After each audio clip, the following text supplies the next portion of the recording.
Magandang hapon po sa lahat, Luzon, Visayas, Mindanao. Kung saan kayong dako ng mundo po, tayo nagbabalik dito sa aking YouTube channel, Samuel Soriano TV29, para mag-discuss ulit ng another coins.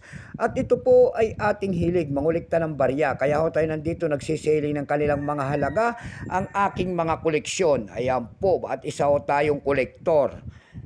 Ayan, para malaman natin kung gaano nakataas ang mga presyo ng ating mga coins.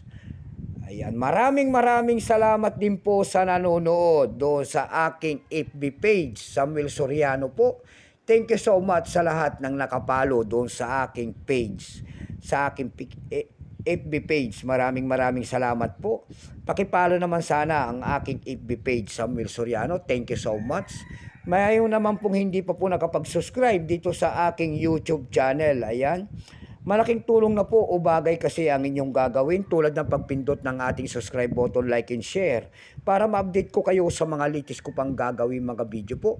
Baka mamaya hawak nyo at ito pala ay aking dinidiscuss at nangangailangan ako. Ayan, din mabibili sana sa inyo. Meron naman tayong pag-uusapang barya at ito po ay pera po ng Maorietos. World coins po, ayan. 1 rupee po, 2012.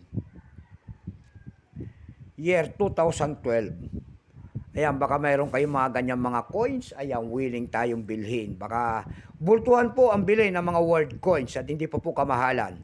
Wala pa pong bumibili ng mga world coins sa mga ganito mga klase. Bukod tangi lamang tayo. Ayan. Kahit yung mga vlogger dyan na mga bago na sinasabi niya na mahal ang mga world coins, bentahan nyo ang mga yan. Ewan ko lang kung bibili yung mga yan. Bago tayo magsimula sa ating talakayan, kilalanin muna natin siya para malaman natin ang kanyang presyo. Issue po, Maurietos po, period, Republic, 1992 up to date. Type, standard circulation coins, years 2012 hanggang 2023. Value nito, 1 rupee. Currency, rupee 1877 up to date po. Composition po nito ay nickel-plated steel, namamagnet po yan.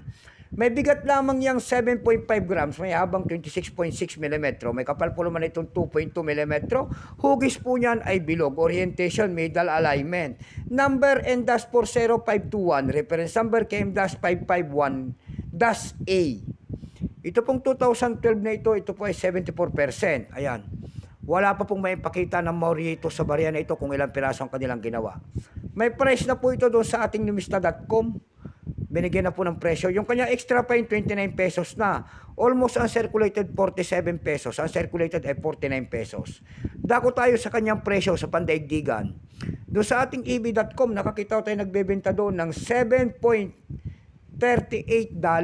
Mayroon na rin tayo nakita doon na $7.20. Nasundan po yan ng $7.29. Yung pinakamababa po, $5 po na bintahan. Dako naman tayo sa Carousel PH. Sa Carousel PH naman po nakikita tayo nagbebenta doon ng 120 pesos.